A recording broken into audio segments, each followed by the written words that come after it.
Ini sama 1436 tahun yang lalu mengatakan badiru bil a'mal fitanan kaqita'il lailil mudlim.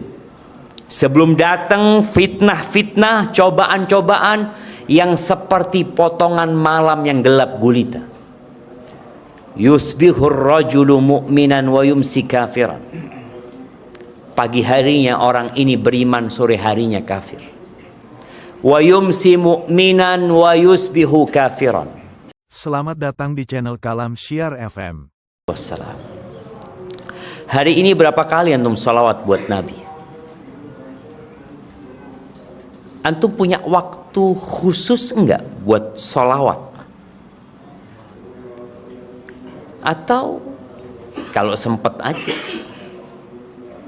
Bagaimana Ubay bin Ka'ab ketika dia mengatakan kepada Nabi alaihi salatu wasallam untuk menjadikan semua waktu dia berdoa, dia punya momen dia memohon kepada Allah, isinya salawat buat Nabi alaihi salatu wasallam. Dan kita ini mengaku ahlus sunnah wal jamaah. Kita mengaku cinta kepada Rasul sallallahu alaihi wasallam. Dan kita membuktikannya dengan mengamalkan itu sunnah. Tapi dalam bab solawat, kadangkala kita kurang. Maka coba antum hitung. Hari ini, adakah antum duduk menyempatkan diri untuk mengatakan Allahumma salli ala Muhammad wa ala ali Muhammad kama sallaita ala Ibrahim wa ala ali Ibrahim innaka Hamidum Majid wa barik ala Muhammad wa ala ali Muhammad kama barakta ala Ibrahim wa ala ali Ibrahim fil alamin innaka Hamidum Majid. Antum punya waktu enggak untuk itu? Perlu seorang muslim itu punya waktu bermuhasabah. Nanti mungkin sebelum antum tidur, antum coba memikirkan hari ini, apakah aku sudah benar-benar memanfaatkan waktu, atau ternyata ada waktu yang lewat yang kelak kita akan menyesal. Apa tema kita malam ini? Apa jemaah? Nah, yang belum jadi orang tua angkat tangan. Udah nikah tapi belum nikah, belum jadi. Jadi suami aja belum mau jadi orang tua antum. Kalau belum nikah itu belum jadi suami. Prosesnya baru nanti jadi suami, kecuali antum nikah sama janda punya anak, langsung antum ngurusin anaknya orang gitu kan. Iya, yang udah nikah bertahun-tahun belum punya anak ada. Insyaallah semoga cepat punya anak. Yang belum nikah semoga segera menikah antum. Paling enggak kajian ini sebagai muqaddimah persiapan antum untuk menjadi ayah. Karena kita berada di masa yang menakutkan. Rasul sallallahu alaihi wasallam berapa tahun yang lalu beliau meninggal dunia. Nah, ada hadiahnya enggak? Mana panitia nih hadiahnya? Ada insyaallah. Ada. Lagi dibeliin. Ya, bentar lagi dikirim hadiahnya. Berapa tahun yang lalu beliau meninggal sallallahu alaihi wasallam? Nah, ayo. Berapa? 15 tahun yang lalu. Enggak tahunnya. 1400 tahun yang lalu. Anak ingin yang detail dan benar. Nah, 1436 Sahih. Kapan meninggal Rasulullah SAW? Nah, ngitungnya gimana? 47. Kurangin 9. Nabi tahun 9 Hijriah masih perang ke Tabuk. Belum meninggal beliau. Tapi betul, 1436 itu betul. Makanya cuma anak kepingin tahu rumusnya antum itu dari mana gitu loh. Kasih hadiah beliau nanti ya. Yang tahu rumusnya mana? Kapan beliau meninggal sallallahu alaihi wasallam? Baru dikurangi ya. Beliau meninggal tanggal 12 Rabiul Awal tahun 11 Hijriah. Tahun 11 Hijriah. Di saat itu dalam hadis riwayatkan Ahmad dan Ibnu Hibban, Nabi alaihi salatu wasallam, ini hadis Muawiyah bin Abi Sufyan, Nabi alaihi salatu wasallam mengatakan lam yabqa minad dunya illa bala'un wa fitnah. 1436 tahun yang lalu beliau menyampaikan tidak tersisa dari dunia kecuali bala dan fitnah. Bagaimana dengan masa kita sekarang? Beliau berkata kepada para sahabatnya alaihi salatu wassalam, badiru bil amal, kalian bersegeralah beramal. Sebagian kita ini ngaji udah lama, pengamalannya masih menunda-nunda. Beliau mengatakan ini sama 1436 tahun yang lalu, mengatakan badiru bil a'mal fitanan kaqita'il lailil muzlim. Sebelum datang fitnah-fitnah, cobaan-cobaan yang seperti potongan malam yang gelap gulita. Yusbihur rajulu mu'minan wa yumsi kafiran.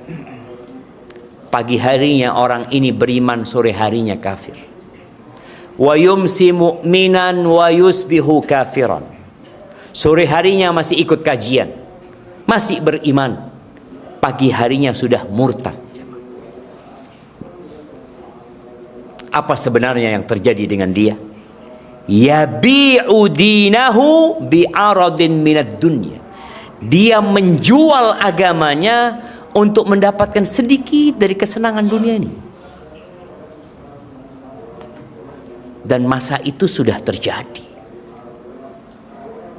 Berapa banyak orang yang murtad? Berapa banyak orang Islam tapi ya nggak tahu Islam itu apa? Bahkan ada orang-orang yang anti sama agama padahal dia muslim. Maka di sini peran orang tua sangat diperlukan. Karena sejatinya semua yang lahir itu, kullu mauludin, sebagaimana Nabi alaihi salatu wasallam menyampaikan kepada para sahabatnya dalam hadis yang diriwayatkan Imam Bukhari dan Muslim, kullu mauludin yuladu 'alal fitrah.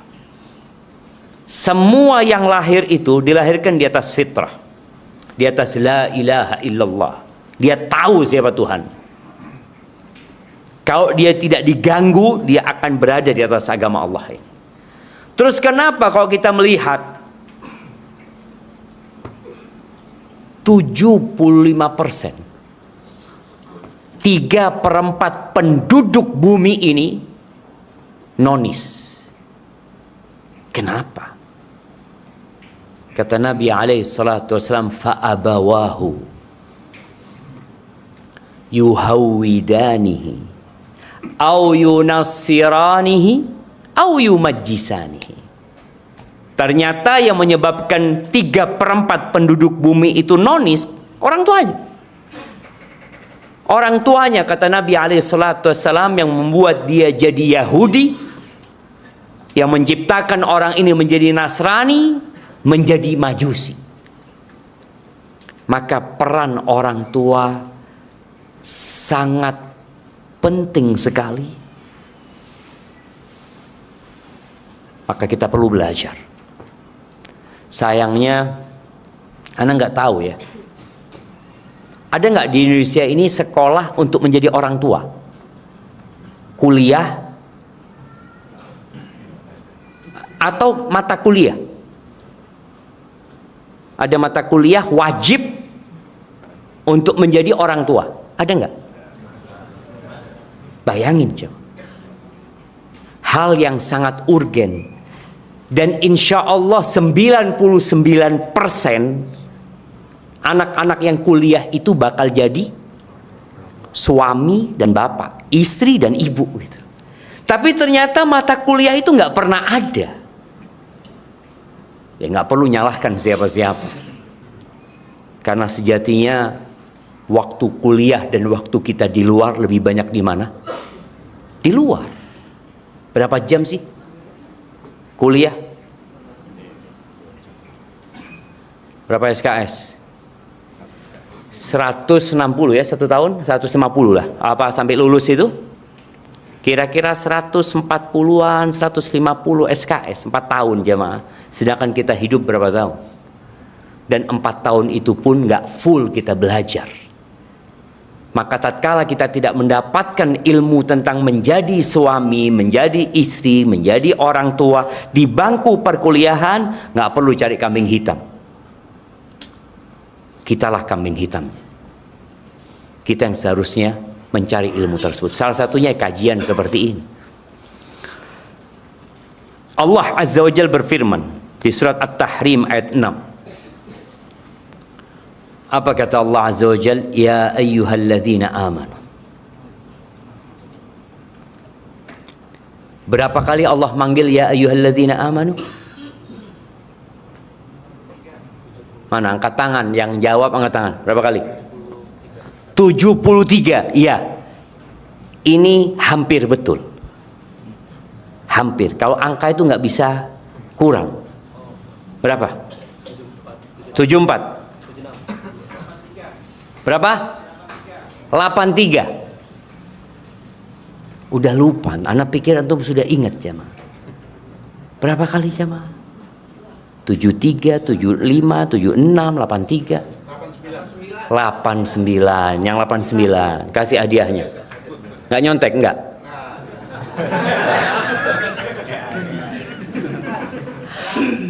Nyontek kan? Iya 89 kan? Iya, itu jawab duluan, nyontek duluan dia. Lebih cepat nyonteknya. Iya, kasih hadiah. Kasih hadiahnya dia. 89 kali. Ini panggilan yang nomor 88. Ini panggilan nomor berapa? 88. Yang 89 siapa yang ingat? Nah. Ya ayyuhalladzina amanu tubu ilallah taubatan nasuha. Subhanallah, tutup dengan taubat. Panggilan itu, kasih hadiahnya nanti ya. Mana hadiahnya belum datang-datang antum?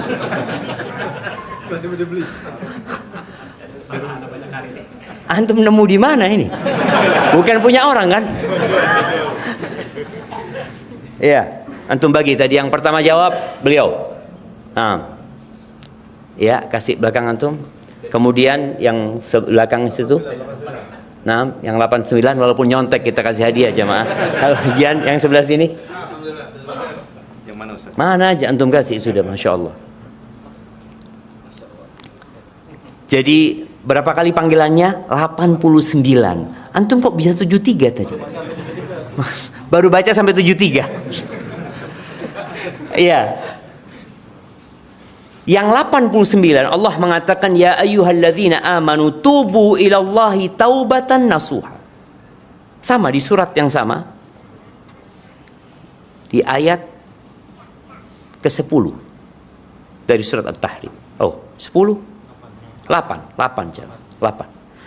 Kata Allah, wahai orang-orang yang beriman, bertobatlah kalian kepada Allah dengan taubatan nasuha. Bayangin dia. Panggilan pertama, kedua, ketiga, ke-70, ke-80, terakhir suruh tobat. Karena sejatinya kita semua pelaku dosa.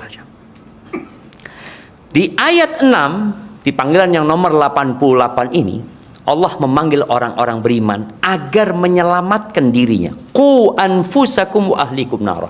Selamatkan diri kalian dan keluarga kalian dari api neraka. Dan tatkala kita naik pesawat, yang belum naik pesawat semoga segera naik pesawat. Karena ini hanya ada di pesawat, nggak tahu di kapal laut ada apa nggak ya?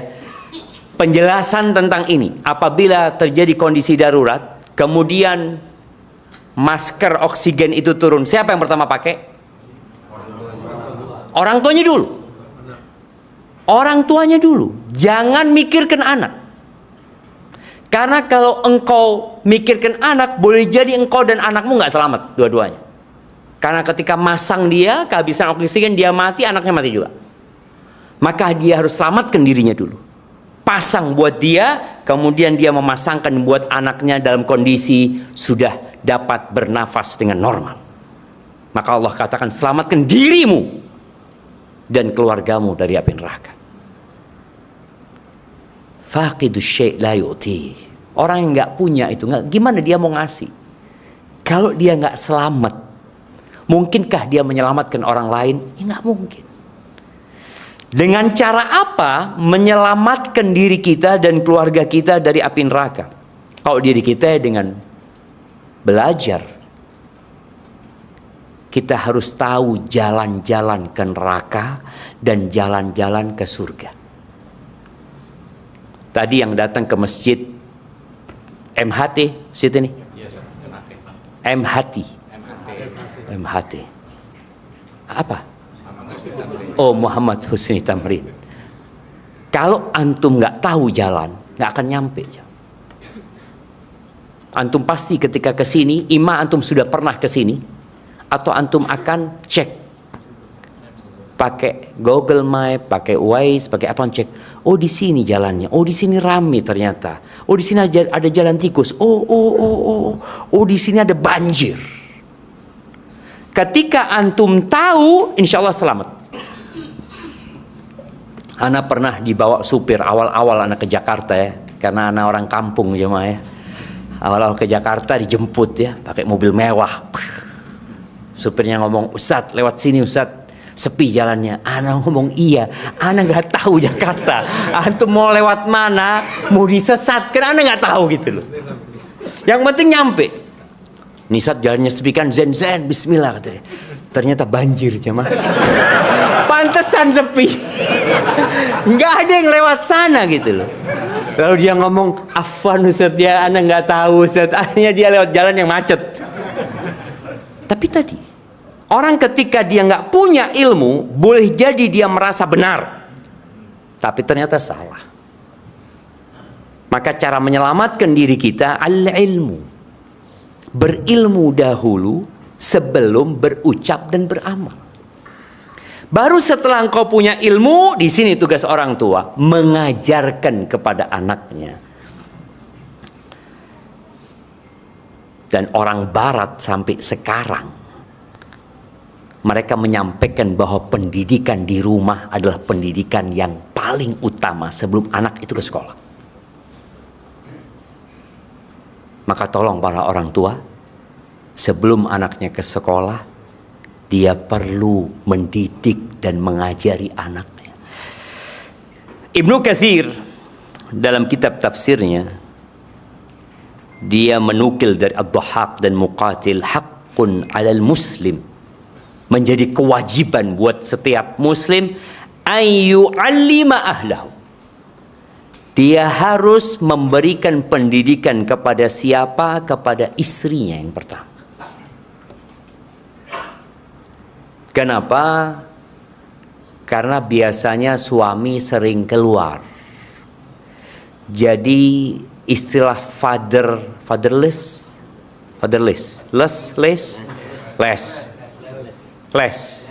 fatherless. Apa bahasa Indonesianya? Kehilangan sosok ayah. Dari dulu ayah itu kayak gitu. Bukan sekarang. Para sahabat Nabi radhiyallahu taala anhu perang 6 bulan.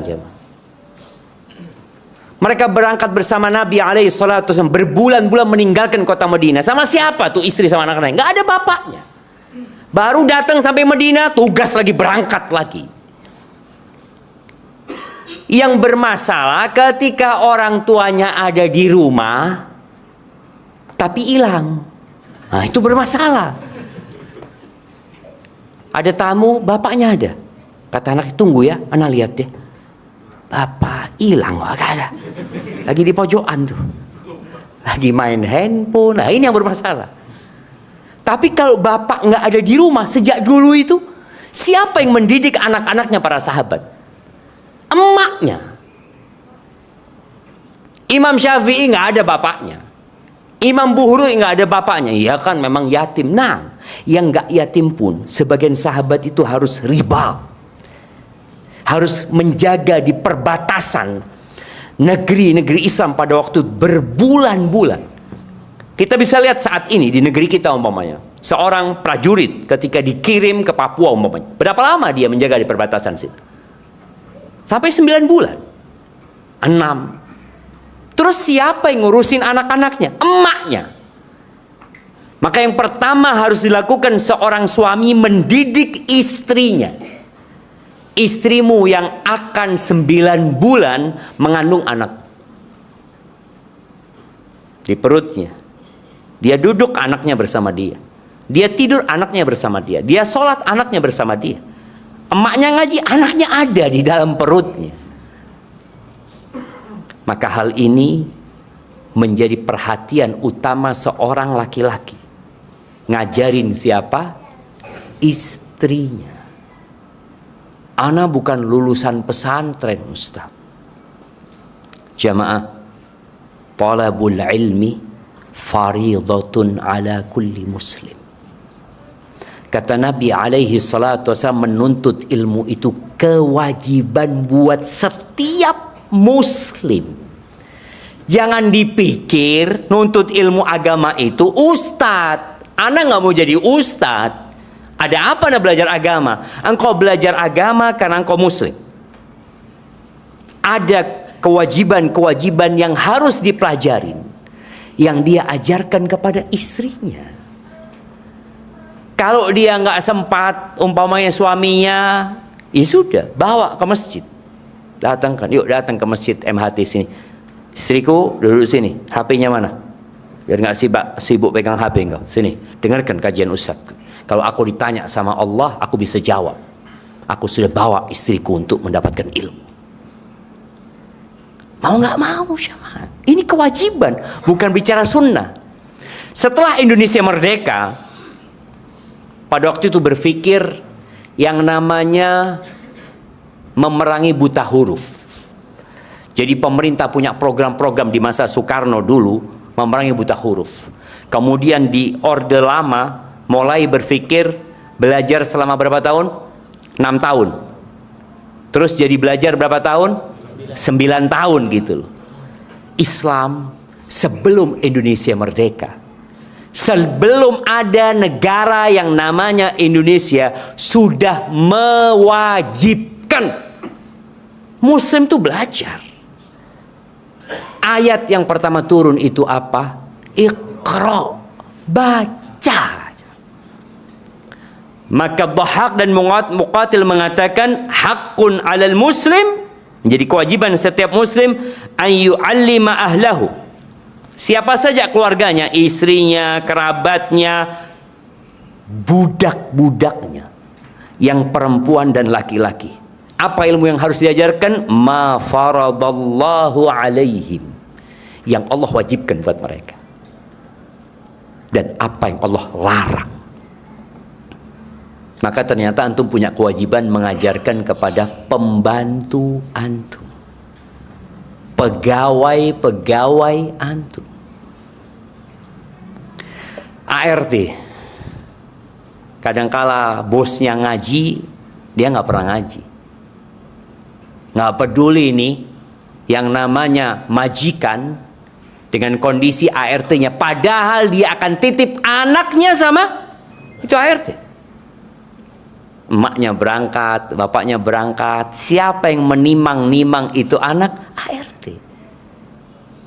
Kita juga wajib mengajarkan. Ali bin Abi Thalib radhiyallahu anhu mengatakan, qu anfusakum bi af'alikum, jagalah diri kalian dari api neraka dengan amal perbuatan kalian. Wa qu ahlikum bi wasiyatikum, dan selamatkan keluarga kalian dengan mengajarkan kepada mereka. Ahibati fillah, Rasul sallallahu alaihi wasallam beliau mengatakan kepada para sahabatnya, kullukum ra'in wa kullukum mas'ulun an ra'iyatihi. Semua kalian adalah pemimpin. Semuanya. Dan setiap kalian akan dimintai pertanggungjawaban atas apa yang dia pimpin. Setelah Nabi SAW mengatakan itu, Nabi nggak diam. Nabi mulai mendetailkan supaya nggak ada yang berpikir saya bukan pemimpin. Maka beliau mengatakan warrajulu ra'in ala ahli baitih. Seorang suami itu pemimpin di rumahnya. Seorang bapak itu pemimpin di rumahnya dan akan dimintain pertanggungjawaban atas apa yang dia pimpin. Wal mar'atu, dan wanita. Jangan sampai berpikir itu tugasnya suami. Oke, suami sudah punya tugas dan kewajiban. Wal mar'atu ra'iyatun fi baiti zawjiha. Dan seorang perempuan, seorang istri itu pemimpin di rumah suaminya. Dan dia akan dimintain pertanggungjawaban atas apa yang diamanahkan kepada dia. Harta suami, rumah suami, anak-anak suami, wal khadim, dan pembantu. Itu pemimpin. Masya Allah. Ada yang rame-rame. Itu pemimpin juga, jemaah. Dan semua akan dimintain pertanggungjawaban atas apa yang dia pimpin. Jadi setiap kita itu pemimpin. Jangan pernah merasa, enggak, saya bukan pemimpin. Kok pemimpin? Tapi skalanya beda-beda. Tugasnya beragam. Yang jelas pertanyaan itu akan ditanyakan. Apakah kita menjalankan tugas dengan baik atau tidak? Ahibati fillah. Menjadi orang tua yang ideal buat anak-anak yang soleh. Yang pertama, ya, engkau harus jadi orang soleh.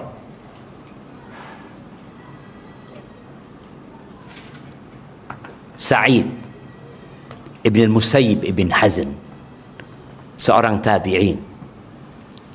Dia ini punya mbah namanya Hazn. Mbahnya itu sahabat Nabi. Ketika mbahnya datang, mbah itu apa bahasa Betawinya? Engkong. Engkong. Apa? Engkong. Engkong. Iya, engkong kan? Salah, betul. Iyalah kakek lah, anda takut salah diketawain. Kakeknya, mbah itu bukan bahasa Indonesia. Kayaknya sudah masuk KBBI ya. Coba lihat, antum cek nanti. Eyang ya. Nah, ada Mbah Priuk. Antum tahu mbah itu kan, seperti itu. Padahal di Betawi itu kan, ternyata pakai mbah gitu kan. Datang si kakeknya Said ini. Namanya Hazn. Hazn itu artinya keras kepala aja. Sulit, sukar dan keras kepala. Ketika datang Nabi SAW bertanya, "Mas muka, siapa namamu?" kata dia. Hazn. Kata Nabi SAW, "Anta sahl." Engkau sahal, mudah. Apa kata mbahnya? Enggak, aku Hazn. Aku susah, kata dia. Aku enggak mungkin merubah nama pemberian orang tuaku. Dia terserang kau, kata Nabi SAW. Kata cucunya, gara-gara kakeknya enggak mau dirubah namanya, fama zalatil huzunatu fina ba'd. Itu keras kepala, sulit diajak ya negosiasi atau itu dirubah kita sampai ke cucunya. Maka Said ketika dia punya anak, apa kata dia? Dia mengatakan kepada putranya, la azidanna fi salati. Aku akan menambah salatku agar Allah menjaga engkau untukku. Jadi orang tua yang ideal adalah orang tua yang memperbaiki dirinya dengan beramal soleh. Karena anak-anak itu kadangkala salah mendengar tapi tidak pernah salah melihat. Salah mendengar tapi tidak salah melihat. Dia lihat bapaknya main HP terus ya. Enak kayaknya main HP. Terus dia ngomong, "Nak, taruh HP-nya." Sambil pegang HP bapaknya, "Taruh HP-nya." "Iya, Pak." "Loh, taruh HP-nya." "Iya." "Loh, kok masih pegang?" "Loh, anak pikir suruh pegang HP, bapak pegang HP." Itu yang terjadi. Maka Sa'id mengatakan, aku akan menambah ibadahku. Yang mana kalau bicara menambah ibadah, nggak mungkin menambah yang wajib. Zuhur 4 rakaat jadi 8 rakaat, nggak mungkin lah. Yang dia akan tambah yang sunnah. Dan di mana sholat sunnah biasanya dikerjakan? Di rumah. Apa kata Nabi alaihi salatu wassalam? Khairu salatir rajuli fi baitihi. Sebaik-baiknya sholat orang laki itu di mana? Di rumah. Sebaik-baiknya sholat orang laki itu di mana? Nah, lihat, antum bingung di mana? Di rumah. Kecuali sholat wajib. Itu hadisnya seperti itu. Khairu sholatir rajuli fi baiti illa al-maktubah. Sebaik-baiknya sholat seorang laki-laki itu di rumahnya, kecuali sholat fardu. Maka di sini ketika bapak ini pulang dari masjid, hamparkan sejadah, dia sholat, anaknya lihat. Dia tanya sama emaknya, bapak kan udah sholat, sholat apa lagi bapak? Mulai dia melihat pemandangan yang indah di rumahnya. Karena seorang istri itu kadangkala libur sholat. Walaupun Anda melihat ada bapak-bapak yang libur sholat. Anda nggak tahu ya, ada apa ya? Ada apa kira-kira kok ada bapak-bapak yang libur sholat jemaah?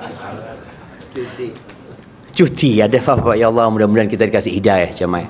Dan semoga saudara-saudara kita yang masih belum sholat dikasih hidayah agar sholat. Sahih. Kita kalau ngelihat orang nggak sholat itu doakan. Jangan diece, jangan diremehkan. Boleh jadi nanti dia sholat, kita berhenti sholat. Na'udzubillah min dzalik. Maka tadi ketika seorang ayah ini setiap pulang ke rumahnya, dia sholat, dia ngaji, sang anak akan tumbuh besar melihat bapaknya beribadah. Kalau antum pegang HP, biar anaknya lihat. Kalau memang antum sedang melihat sesuatu yang penting, ajak anaknya, bapak nonton apa sih? Lihat nih, bapak nonton ciptaannya Allah. Ajak ngelihat binatang-binatang, anaknya lihat nih nak, masya Allah. Nah, jadi anak itu akan dekat sama orang tuanya. Emak-emak biasanya, ya nggak semuanya sih ya. Kalau lagi ada tamu apa, nah, pegang-pegang sana. Supaya nggak ngangguin mah. Padahal seharusnya ditemenin tuh anak. Maka tambah ibadahnya. Di surat Al-Kahfi ayat 82, ketika Khadir membunuh remaja itu, remaja itu dibunuh, dan Nabi Musa mengingkari pembunuhan itu. Lalu Khadir cerita kejadian-kejadian yang menurutmu itu mungkar, ada sebabnya.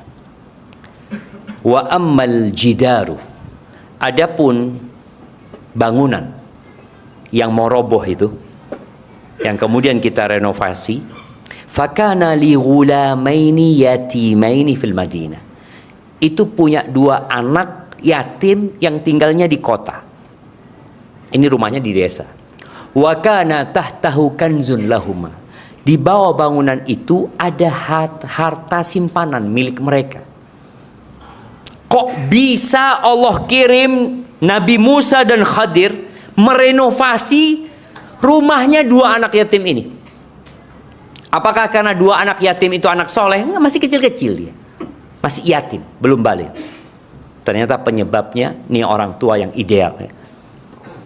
Wa kana abuhuma salihah, bapak 2 anak itu orang soleh.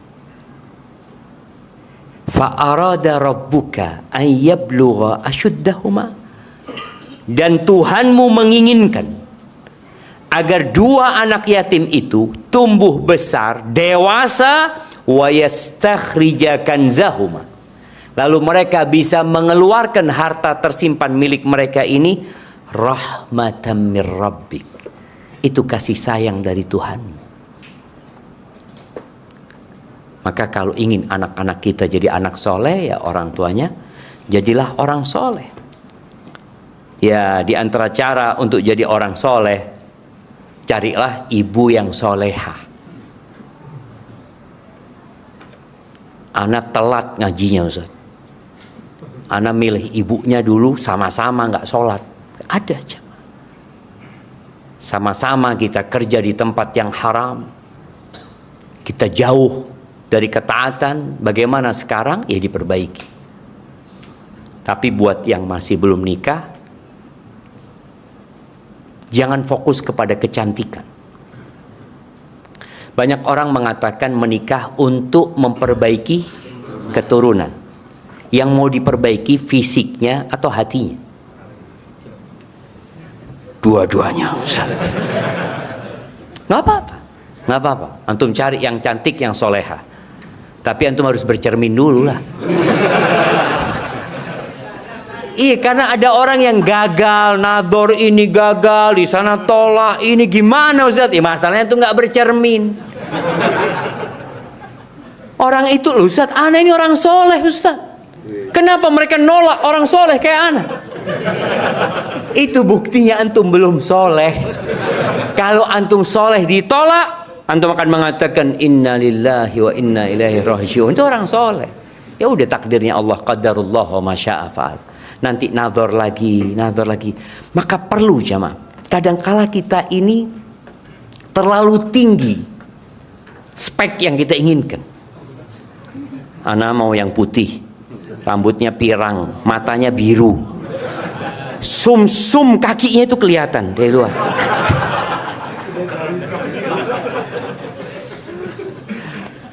Di mana antum dapat kayak gitu?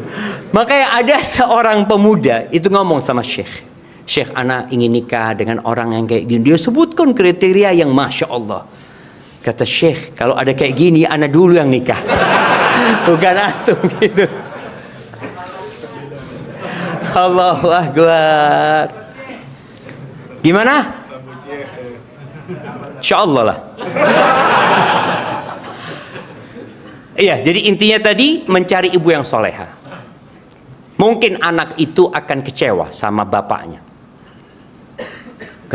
Ketika dia mengatakan kepada bapaknya, ayah, gara-gara ayah menikah sama ibu yang kulitnya gelap, akhirnya anak jadi gelap. Yang disalahkan siapa? Bapaknya. Enggak, nak. Ada orang putih sama putih, anaknya gelap. Ada. Ada enggak? Benar jemaah. Di mana antum ngelihat jemaah? Ada. Ada yang pernah datang di masa Nabi SAW. Seorang bapak, dia mengatakan, ya Rasulullah, istriku melahirkan anak hitam. Padahal dia putih, istrinya putih. Dia meragukan, ini anaknya siapa ini? Betul. Akhirnya Nabi SAW tanya, engkau punya onta? Iya punya. Apa warnanya? Ada yang merah, ada yang putih, ada yang aurak. Aurak itu yang biru ke gelap lah warna jamaah. Loh kok bisa itu? Warnanya gelap tadi. Ya mungkin mbah-mbahnya ada yang gelap. Oh mungkin anakmu juga nih, mbah-mbahnya ada yang gelap. Oh iya ya Rasulullah. Betul jamaah. Maka jangan khawatir ketika antum menikahi seorang wanita, tahu-tahu anaknya kok nggak sama antum, boleh jadi nenek moyangnya jamaah. Dan nenek moyang kita satu, Adam dan Hawa. Tapi ternyata lahirnya kayak gini, beda-beda. Antum bisa lihat, beda-beda kita semua jamaah. Maka tadi memilih ibunda ini penting sekali, apalagi di masa sekarang ini. Kalau antum salah memilih ibu, boleh jadi ibunya nggak mau punya anak banyak. Orang dulu, masya Allah, jamaah. Mana yang orang dulu? Anak tanya di sini. Kita kasih hadiah. Bapak satu saudara berapa? 7. Yang satu saudara lebih dari 7. 11 antum. Berapa? 12. Kalah antum. Ada yang 12 di sini. Ada yang 12. Ada yang lebih? 13. Yang lebih? Kasih yang 13. Masya Allah jamaah. Kirimkan ke yang 13. Subhanallah. Subhanallah jamaah. Orang dulu kayak gitu jamaah. 13. Padahal bapaknya penghasilannya tidak tetap. Nah, tapi yakin dengan rizki. Yang sering ana ceritakan di Bondowoso ada seorang ustadz rahimahullahu ta'ala punya anak 28 dari satu istri. Sekarang istrinya 4, nggak nyampe 20. Ini satu istri. Gimana kalau istrinya 4? Kali berapa? Kali 4 jam.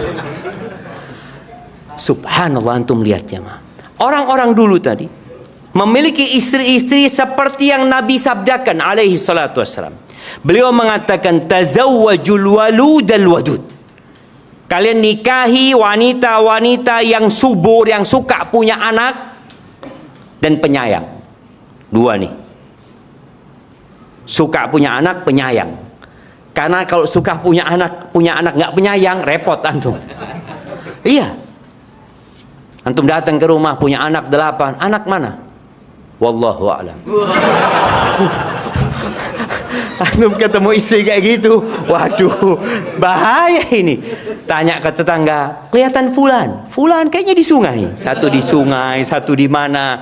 Akhirnya antum bawa kandang ngumpulin anaknya. Ya Allah, pulang semuanya gitu. Makanya 2. Mau punya anak banyak dan penyayang. Karena Nabi alaihissalatu wassalam akan berbangga-banggaan dengan banyaknya umatnya. Dan jangan takut, di negeri kita masih banyak pulau yang kosong. Betul jamaah. Indonesia ini terdiri dari berapa pulau? 17.000 lebih pulau. Yang baru terisi berapa pulau? Waktu SD anak belajar tuh 6.000. Masih sisa berapa?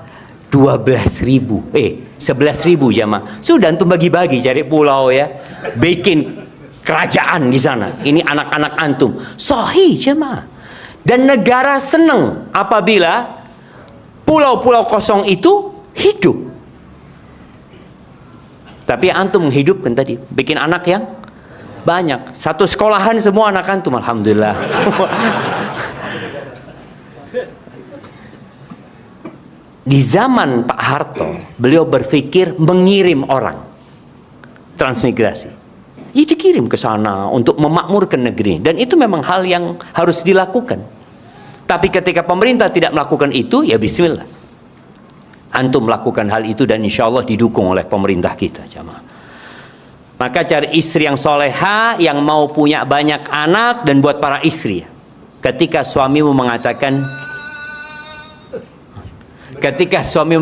Dek, nambah yuk. Apa? Nambah.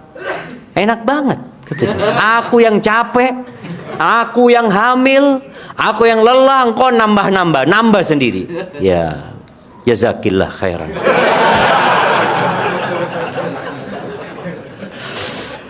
Allahu Akbar. Ada perempuan-perempuan yang kayak gitu, yang suaminya harus merayu kalau kepingin nambah anak. Siapa yang ada di sini kayak gitu?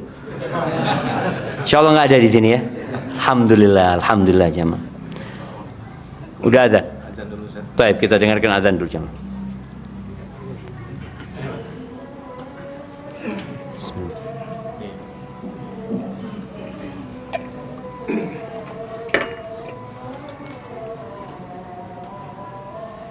Allahu Akbar, Allahu Akbar. Allahu Akbar, Allahu Akbar. Allahu Akbar, Allahu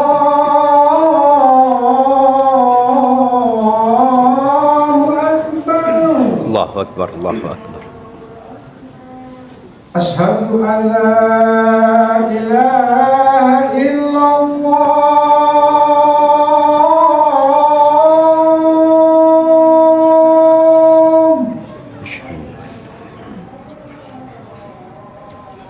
Asyhadu an la ilaha illallah.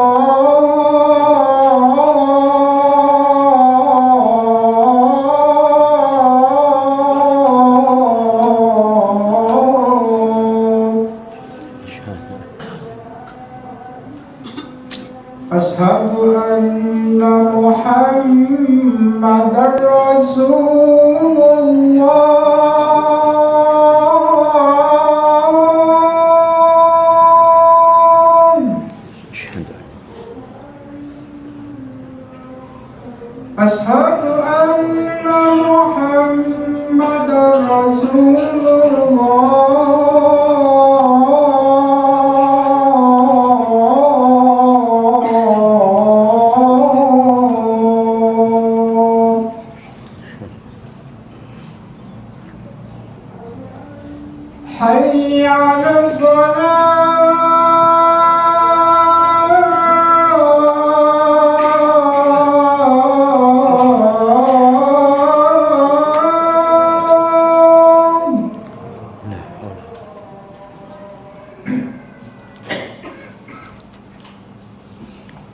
حي على الصلاة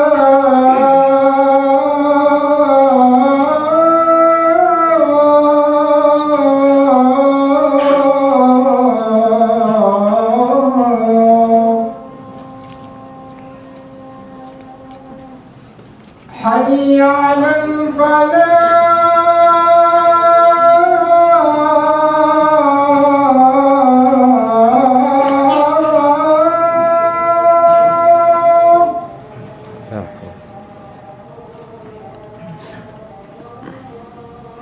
حي على الفلاح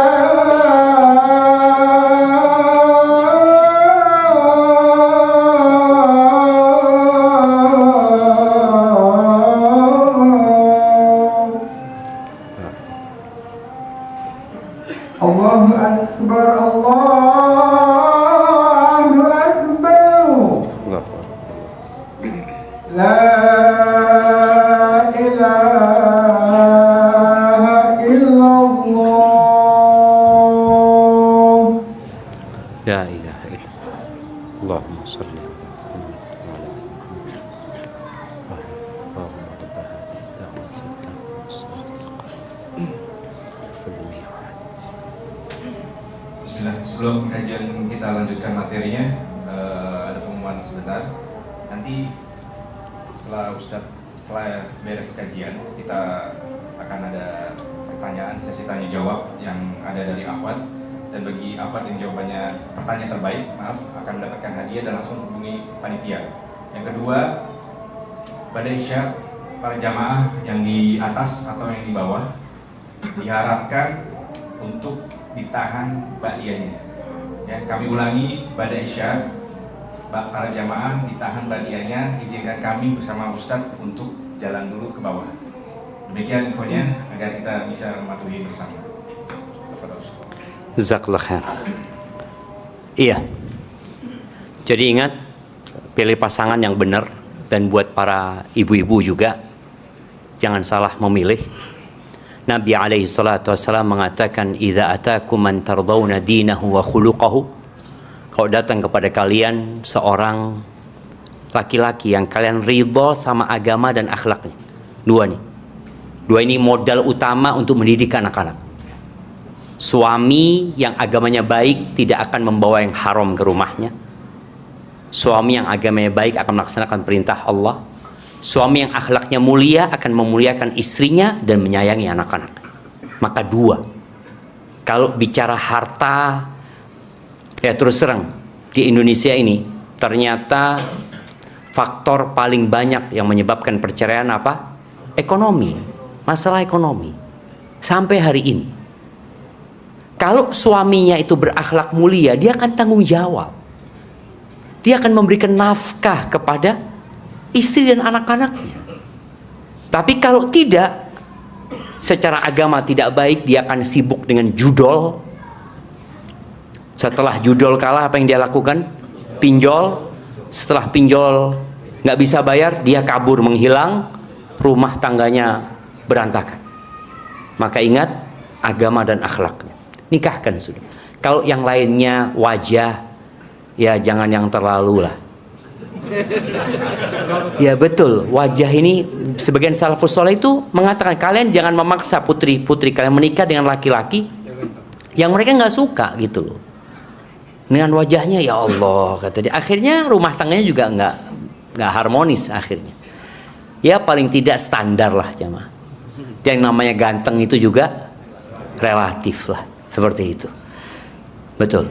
Relatif. Lama-kelamaan ya perempuan yang lihat suaminya ganteng ya dilihat oleh perempuan lain juga suaminya gitu kan. Seperti itu. Kalau yang jelek insya Allah kan nggak dilihat sama suami lain. Artinya dia sendiri yang ngelihat gitu nanti. Baik, jadi tolong jangan salah memilih dan ingat cerita Nabi Ismail diperintahkan oleh Nabi Ibrahim untuk ganti istri. Untuk ganti istri. Karena dilihat udah kayaknya pilihan Nabi Ismail nggak benar. Maka jangan sampai bapak-bapak akhirnya harus ganti istri. Kecuali gantinya lebih baik. Boleh jadi gantinya lebih buruk. Siapa yang tahu?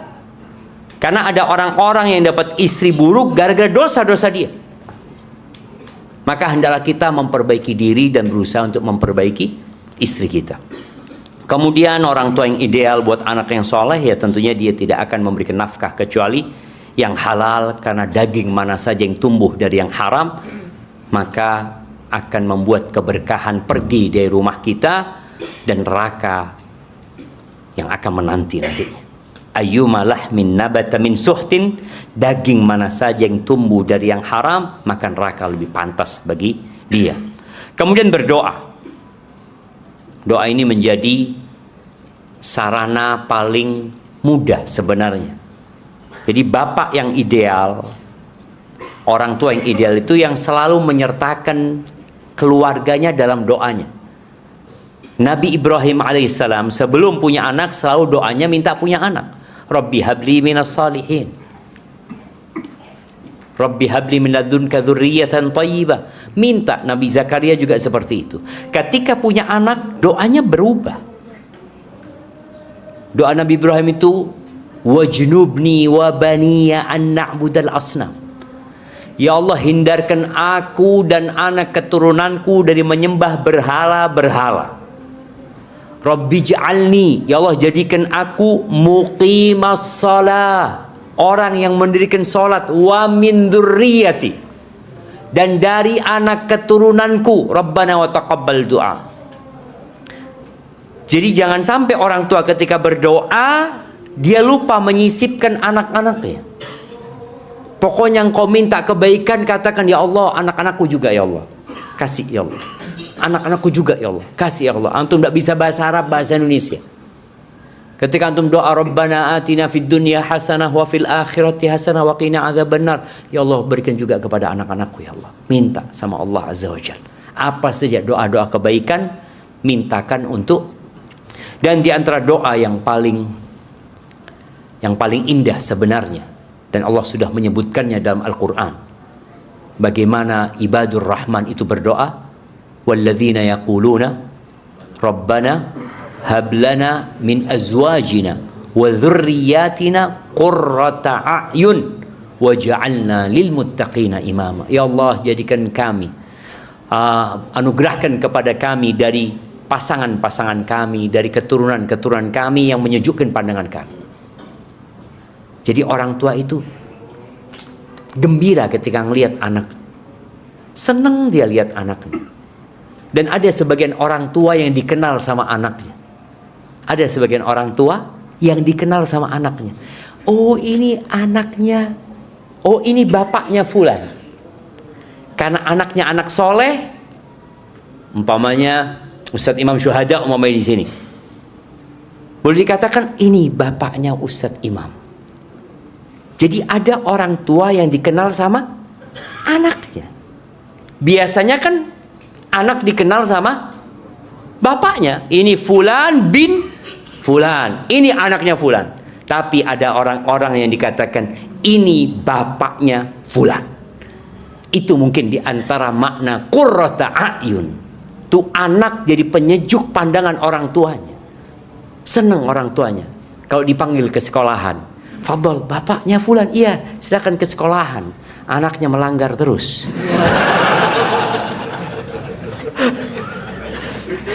Ini bukan qurrata a'yun jamaah.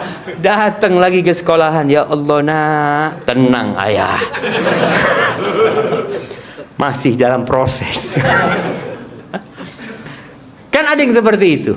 Nah, tapi terus berdoa, waj'alna lil muttaqina imama, dan jadikan kami pemimpin buat orang-orang yang bertakwa.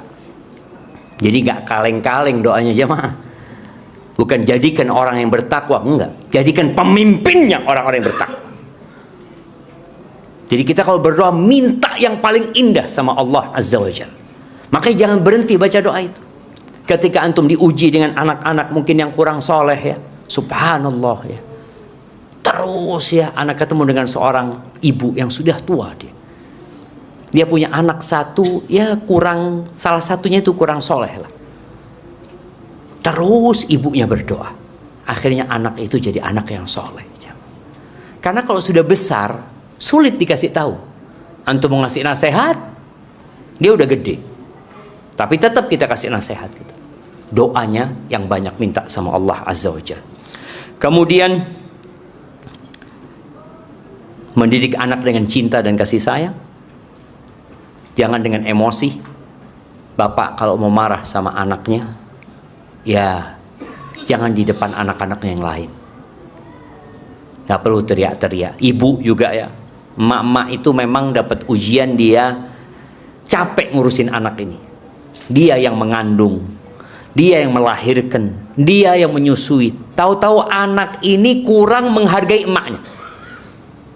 Maka terkadang terbawa perasaannya, nih emak ngomong, nak kalau bisa aku masukkan lagi kau nak, aku masukkan kau nak.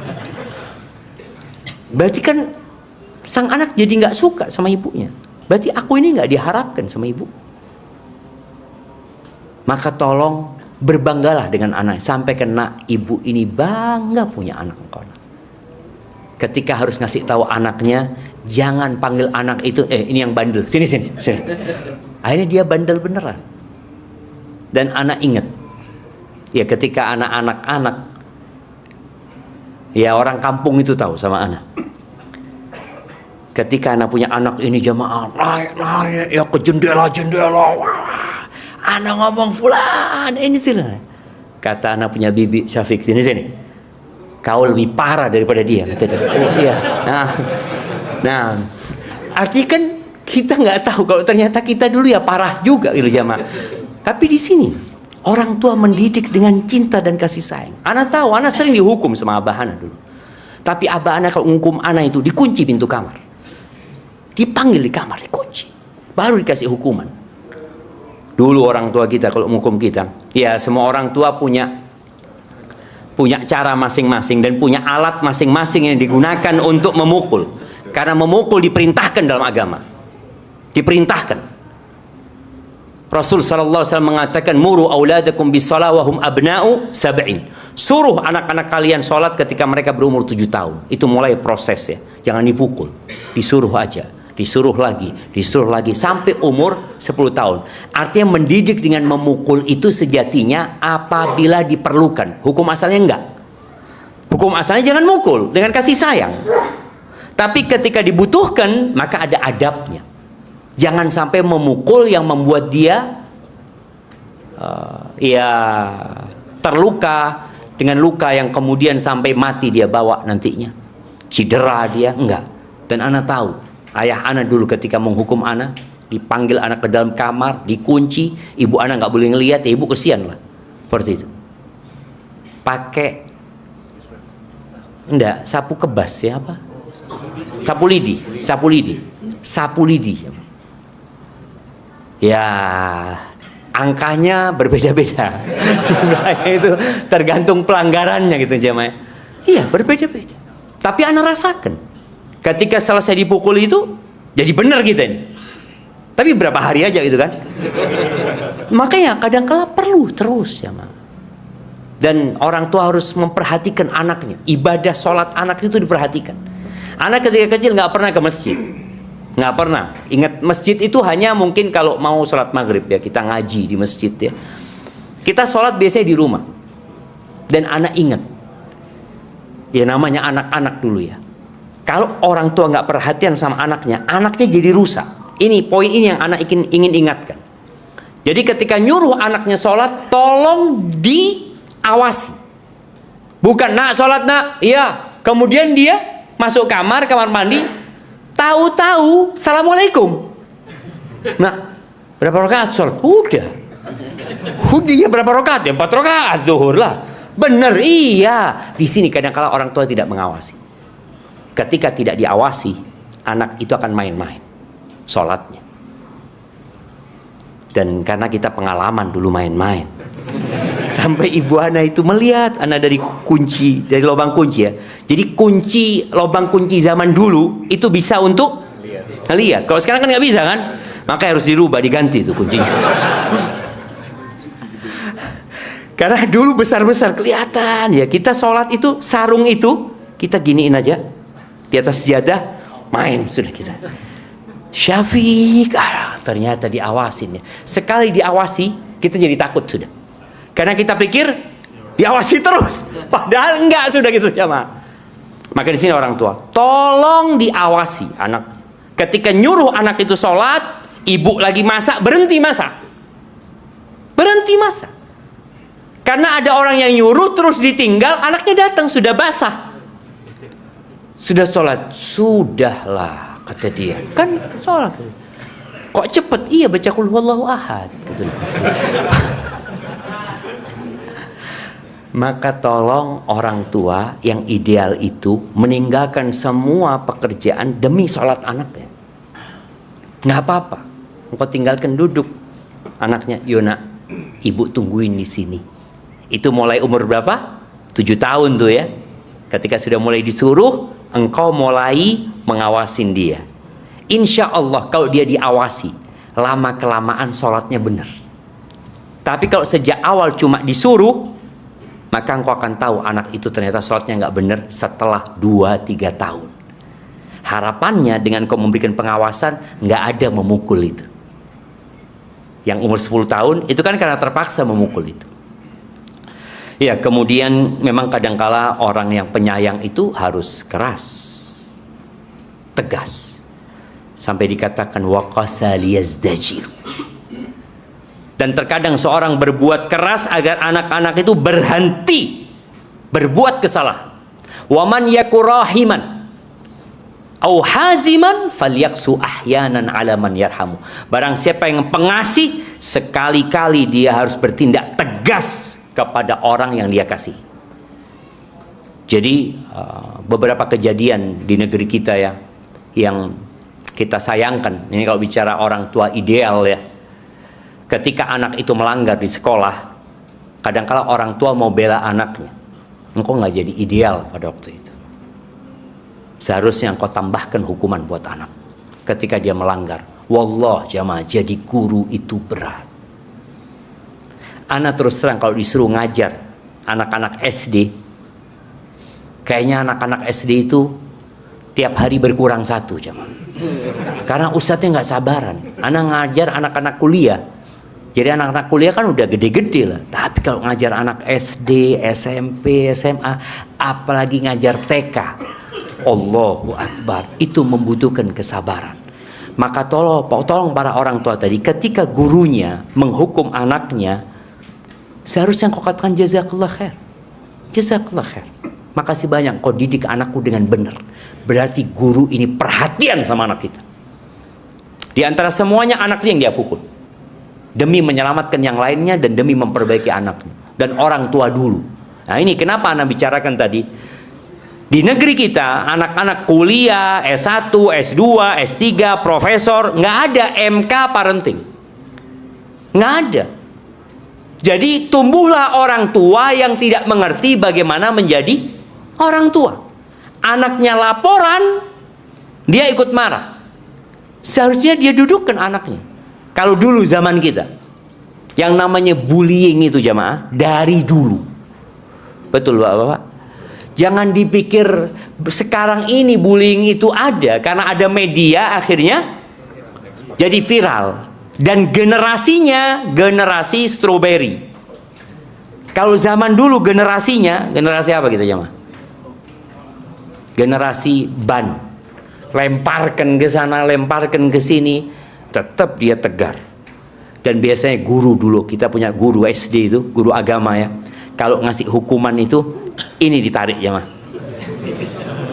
iya, ditarik sampai jinjit kita, Allahu Akbar, dan tidak berani laporan sama orang tua. Kalau ibu guru lebih ya lebih baik lah, kita dijiwit sini ya, sampai biru ya mah.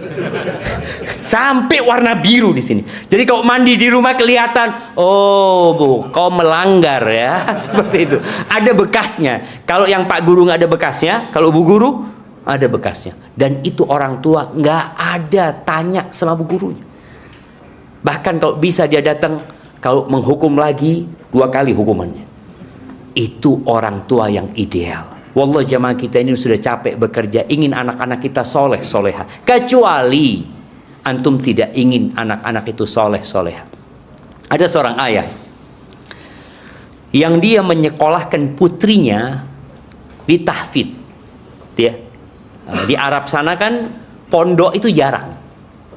Pondok itu jarang. Yang ada full day atau sekolah sampai jam 4 sore harinya masuk madrasah lagi di masjid-masjid biasanya. Ini anak perempuannya selalu dimasukkan habis pulang dari sekolah masuk ke madrasah. Di Indonesia dulu ada sistem seperti itu. Masih ada sampai sekarang ya? Nggak ada. Madrasah lagi gitu. Jadi sekolah. Dulu ada kan? Dulu ada sekolah umum. Terus nanti sorenya madrasah gitu. Jadi bukan full day. Jadi memang pelajarannya dua, umum sama agama. Nih anak perempuannya sore hari pokoknya ikut tahfidz. Akhirnya dia ngomong sama ayah, ini masih kecil nih anak ini. SD dia ngomong, ayah, teman-temanku nggak ada yang ikut ikut tahfidz, cuma aku ini bener anaknya ayah apa bukan? Kok dia merasa dizolimi sama ayahnya? Ayahnya benci banget sama dia mungkin ya. Kok disekolahkan gitu loh, nggak mau di rumah main gitu kan? Subhanallah, ayahnya kalau sudah ngelihat anaknya itu menangis ya tanpa ada suara, ya Allah ya ujian ini ya udah nggak usah sekolah, udah gimana? Ini sang ayah dikasih taufik, enggak nak, tetap berangkat kau nak. Ayah sayang sama kau nak. Terus sampai anak ini SMA. Dan dia terus bersama kawan-kawan yang SD itu ya mah. SMA. Sama kawan-kawan perempuan dia. Dia sudah hafal Quran dan kawan-kawannya nggak ada yang hafal Quran. Baru sang anak mengatakan, ya makasih banyak ya. Makasih banyak. Jadi anak-anak tuh nggak ngerti dengan maslahat dia jemaah. Dia maunya main. Dia maunya bersenang-senang. Orang tua kadang-kala kalah sama anaknya. Iyalah, dia kan masih kecil. Anak kecil tuh waktunya bermain gitu di. Iya, anak kecil itu bermain sambil belajar.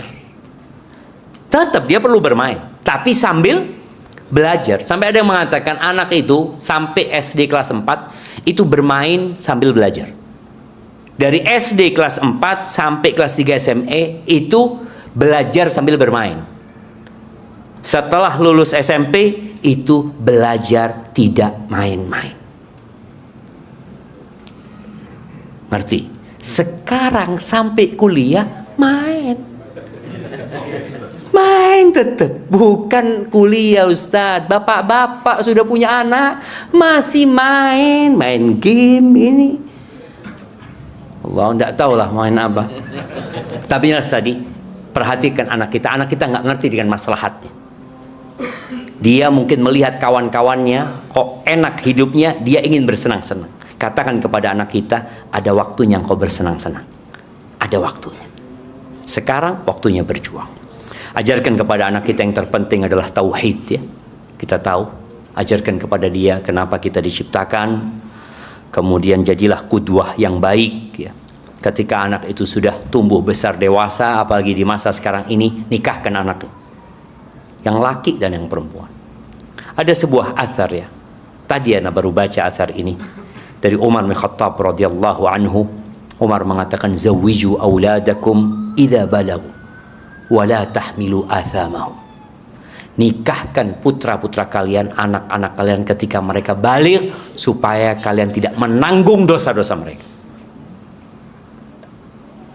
Sekarang orang tua maksa anaknya untuk kuliah. Kuliah nak, nanti nikah kalau sudah punya pekerjaan tetap, bukan sudah bekerja, pekerjaan tetap lagi. Emangnya nikah itu harus punya pekerjaan tetap? Tidak, tapi harus tetap bekerja. Kalau orang tuanya mampu, nikahkan. Kau punya uang buat apa? Selama ini orang tua katanya buat anak. Ini anaknya sudah sampai umurnya, dia mau nikah, duitmu mau dikemanakan? Nikahkan dia. Wah, kalau dinikahkan nanti kuliah nggak selesai. Emangnya wajib kuliah? Enggak. Tapi menjaga diri dari dosa itu wajib. Apa gunanya dia kuliah kalau di tempat itu dia berbuat dosa? Maka tolong orang tua, kalau sudah anaknya baligh dan kau mampu, nikahkan. Tapi dipersiapkan anaknya. Karena generasi strawberry ini bermasalah kalau tidak dipersiapkan. Dia pikir nikah itu bersenang-senang. Allahu Akbar ya. Dapat 2 hari, kok nggak disapa sama istri anak? Biasa, perempuan itu seperti itu. Dia harus tahu dengan karakter perempuan. Dan dia harus bersabar. Kalau dia nggak bersabar, ya udah puasa aja. Karena engkau kalau belum punya kesiapan mental menghadapi ngambeknya istri, menghadapi ruwetnya rumah tangga, engkau jangan nikah dulu. Engkau puasa. Tapi kalau engkau sudah siap, ayah nikahkan. Dan Ibnu Abbas radhiyallahu taala anhu mengatakan, man razaqahullahu waladan, barang siapa yang kasih anak sama Allah, falyuhsin ismahu, hendaklah dia memilihkan nama yang baik buat anaknya. Wa ta'dibahu, diajarin adab nih anak. Fa idza balagha falyuzawwijhu, kalau sudah balik nikahkan. Ini anak kuliah, baliknya sudah lewat. Udah lewat ya, kapan? Berapa tahun yang lalu dia balik. Dan kehidupan sekarang ini, kalau Allah nggak selamatkan, nggak selamat. Syekh Abdul Razak hafizahullah ta'ala menyampaikan dalam salah satu kajiannya, pemuda-pemuda sekarang itu menghadapi fitnah yang tidak dihadapi pemuda di masa Rasulullah SAW. Sahih jemaah. Di masa para sahabat, pemuda-pemuda itu hidup di lingkungan yang islami, yang terjaga mereka. Sekarang lingkungannya seperti yang kita lihat, fitnah di mana-mana, laki sama perempuan tanpa batasan, dan dianggap lumrah. Ketika seorang laki-laki dengan perempuan berjalan, dikatakan, oh masih muda gitu. Dan buat orang tua, hendaklah belajar mendengarkan dari anak-anak.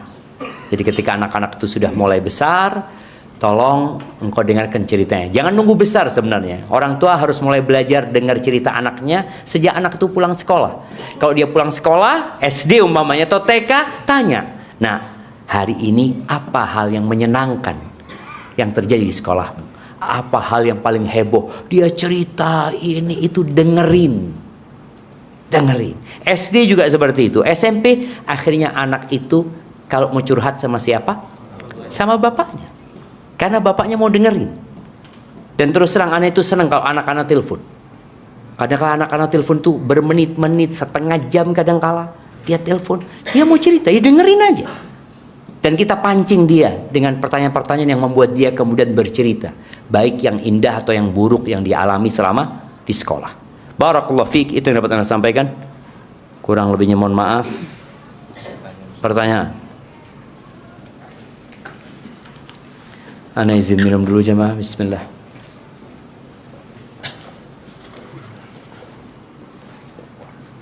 Satu-satu, jangan dikasih semuanya teman. Assalamualaikum Ustaz. Waalaikumsalam. Semoga Allah memberikan kesehatan selalu kepada Ustaz dan tim dan semua jemaah yang di sini. Saya ingin meminta nasihatnya Ustaz, gimana meluaskan rasa sabar dalam mendidik anak perempuan. Bahkan yang bisa dibilang dia adalah teman bertengkar saya. Lalu kiat-kiat agar menjaga lisan ini untuk tidak berbicara kasar, tidak baik kepada anak. Barakallahu fikum Ustaz. Syukran.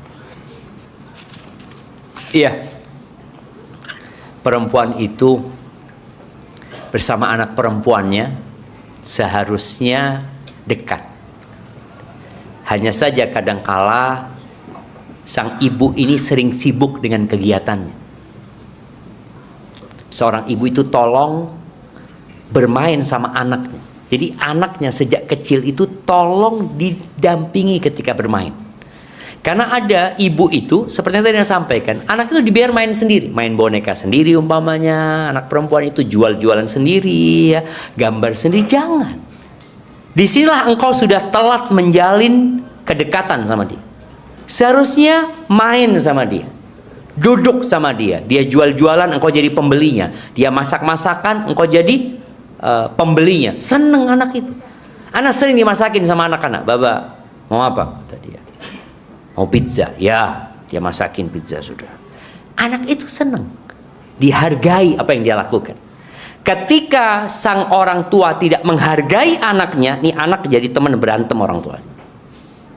Maka tolong pandai-pandailah ibu ini mengatakan barakallahu fi, jazakillah khairan kepada anaknya, walaupun kecil yang dia lakukan. Kita berharap anak kita ini melakukan 10 pekerjaan, tapi ternyata dia melakukan 1. Katakan jazakillah, nak, makasih banyak nak, ibu bangga punya anak kau nak, jazakillah khairan. Jadi anak itu tumbuh di dirinya kalau ibunya ini menghargai. Tapi kadangkala nih anak memang ya tadi mungkin dia nggak pandai bersih-bersih ini itu, akhirnya emaknya kalau marah teriak-teriak sampai tetangga dengar. Jangan. Jadi tadi yang Anda sampaikan, kalau mau ngasih tahu anaknya, tolong tutup pintu kamarnya dan jangan banyak mengeluh. Jangan mengatakan ibu ini nak yang mengandungmu mah, ibu ini yang ini itu nih anak. Iya. Iya. Anda nggak berharap dilahirkan dari ibu? Gimana? Karena ibunya ngeluh. Kadangkala ibu ini dia pikir yang capek itu dia, anaknya juga capek dapat ibu kayak gini. Loh, ini yang kadangkala kita memandang hanya dari satu sisi gitu loh. Sehingga sang ibu tadi yang Anda sampaikan ingin kalau bisa nggak punya anak dia, sang anak juga ingin nggak punya ibu kayak gitu. Maka jangan sampai itu terjadi. Jangan sampai ibu mengeluhkan, tapi bagaimana dia berharap kepada anaknya. Dia sampaikan, nak, masya Allah, ketika engkau lahir ada banyak harapan ibu, dan ibu sudah mulai melihat bagaimana engkau tumbuh akan menjadi kebanggaan ibu. Jazakillah khair. Kalau ada tadi kesalahan, dia punya 10 kesalahan, satu-satu diperbaiki buat anaknya. Dan tolong tadi jangan memanggil anak dari jauh dengan suara yang keras. Nabi alaihi salatu wasallam mengajarkan jamaah ketika beliau nyuruh Anas bin Malik untuk melakukan sebuah tugas, kemudian Anas ini telat jamaah. Apakah Nabi teriak Anas? Enggak. Nabi datang, didatangi nih Anas, lalu ketika sudah dekat mengatakan, Anas, udah kau kerjakan. Oh iya, lupa ya Rasulullah. Baru dia pergi. Tapi kita Fulan kok bisa pakai mic? Itulah yang menyebabkan akhirnya anak itu jadi teman berantem. Maka jangan ada lagi teriak-teriak. Kalau mau manggil anaknya, datengin, sehingga anak itu juga nggak akan teriak-teriak nantinya. Barakallahu fikum. Dan bicara sabar ya doa, minta supaya diluaskan hatinya sama Allah Azza wa Jalla. Bagaimana cara menghadapi suami yang tidak bertanggung jawab, nafkah lahir dan batin, dan tidak ada peran sebagai bapak untuk anak-anaknya. La suami wala bapak. Ini yang kadang-kadang kita tanyakan, dapat dari mana nanti laki-laki kayak gitu? Iya, kecuali nikahnya dipaksa. Tapi kalau itu pilihan, boleh jadi memang anti salah memilih. Apa yang perlu dilakukan ketika salah memilih? Ya diperbaiki, berdoa, tetap memuliakan suami.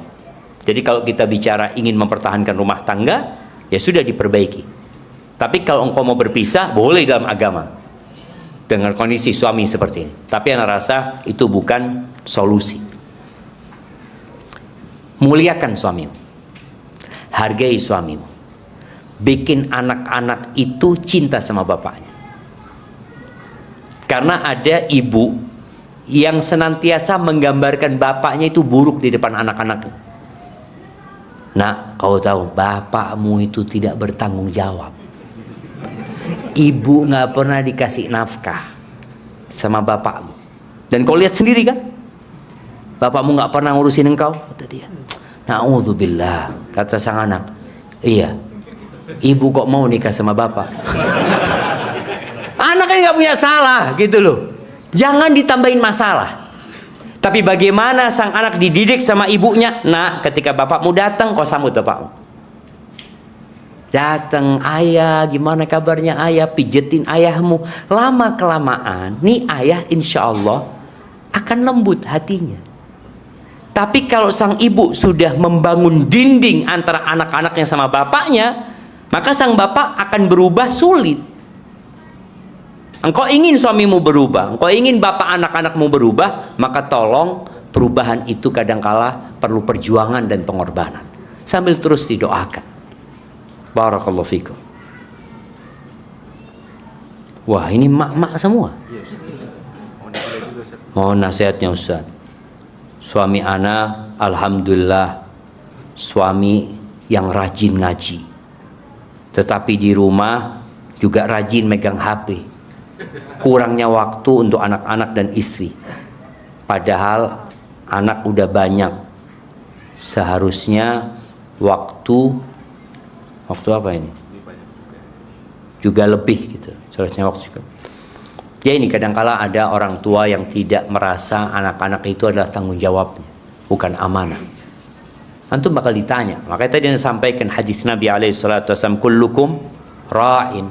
Kalian semua pemimpin dan akan dimintain pertanggungjawaban atas apa yang dia pimpin. Maka ini sama ketika dapat orang tua yang sibuk dengan HP-nya, seorang istri jangan menegur suaminya di depan anak-anaknya juga. Jangan mengatakan HP dari tadi pegang HP, jangan. Tapi duduk di samping suaminya sambil ngaji. Nah, yuk kita ngaji yuk samping bapak ya. Iya, sekalian diruqyah nih bapak. Jangan jemaah. Kan banyak orang tua itu kalau ngeliat suaminya apa perlu diruqyah ya enggak, kalian duduk di sebelah bapaknya, pijetin yuk. Tuh bapaknya lagi pegang HP, mungkin ada kerjaan kantor yang harus dia kerjain. Yuk kita pijetin kakinya.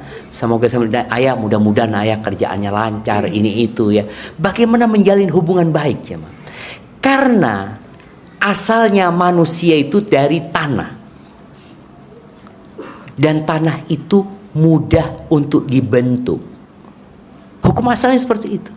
Makanya Allah Azza wa Jal mengatakan idfa' billati hiya ahsan.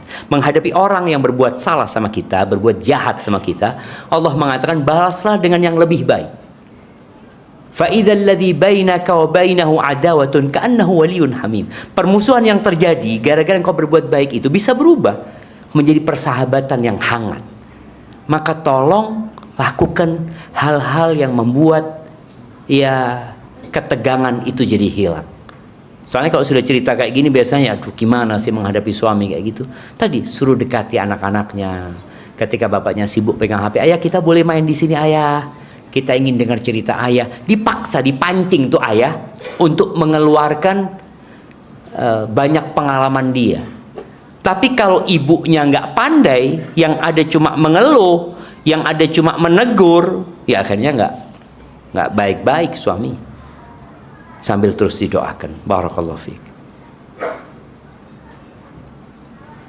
Assalamualaikum warahmatullahi wabarakatuh. Semoga Allah Ta'ala merahmati para ulama, ustadz dan keluarga ustadz sekalian. Ustadz, ada ingin bertanya mengenai bagaimana menghadapi suami yang suka marah karena hal kecil, sehingga ada rasa ketakutan saat dimarahi oleh suami. Apa yang harus dilakukan oleh istri dalam kondisi tersebut? Jazakallahu khairan Ustaz. Jangan bikin hal kecil itu. Nah, ketika istri tahu suaminya marah gara-gara hal yang remeh, maka bagaimana engkau menghindari hal-hal yang remeh itu? Dan usahakan di malam hari ketika engkau tahu punya suami seperti itu, sebelum tidur sampaikan, "Bang, aku minta maaf Bang ya, aku belum sempurna. Aku akan berusaha untuk lebih baik lagi." Terus katakan seperti itu. Kasih nasihat aku Bang. Karena memang ada perempuan yang menyalahkan suaminya. Ya memang suaminya salah. Tapi cara memperbaikinya yang kadangkala dia nggak tahu dan nggak paham. Rasul Sallallahu Alaihi Wasallam menyampaikan ya, tentang wanita penghuni surga yang penyayang, yang mau punya banyak anak. Di riwayat lain ditambahkan al-a'ud, yang suka kembali kepada suaminya. Yang kalau dia idza asa'at au usi'a ilaiha, dalam dua kondisi. Kalau perempuan ini menyakiti suaminya atau disakiti sama suaminya, ini perempuan yang datang ke suaminya. Mungkin sebagian orang berpikir, loh kok bisa Ustaz? Yang salah suami. Oke, kalau perempuannya yang salah, dia minta maaf. Tapi yang salah suaminya. Masa si istri suruh minta maaf? Kan nggak benar. Enggak, itu benar. Itu ajarannya. Kalau ingin punya rumah tangga yang harmonis, kalau ingin seperti yang Allah firmankan, wa ja'ala bainakum mawaddatan warahmah. Bagaimana menghadirkan cinta dan kasih sayang di rumah? Ternyata istri itu punya senjata yang paling indah. Dia datang ke suaminya, dia minta maaf. Sampai Nabi SAW memberikan sebuah gambaran yang indah. Nih perempuan datang ke suaminya, dia pegang tangan suaminya lalu mengatakan, la adzuku bi ghamdin au bi ghumdin hatta tardo. Bang, aku nggak akan memejamkan mata sampai kau ridho sama aku, bang. Bisa istri-istri bapak-bapak melakukan itu? Aduh,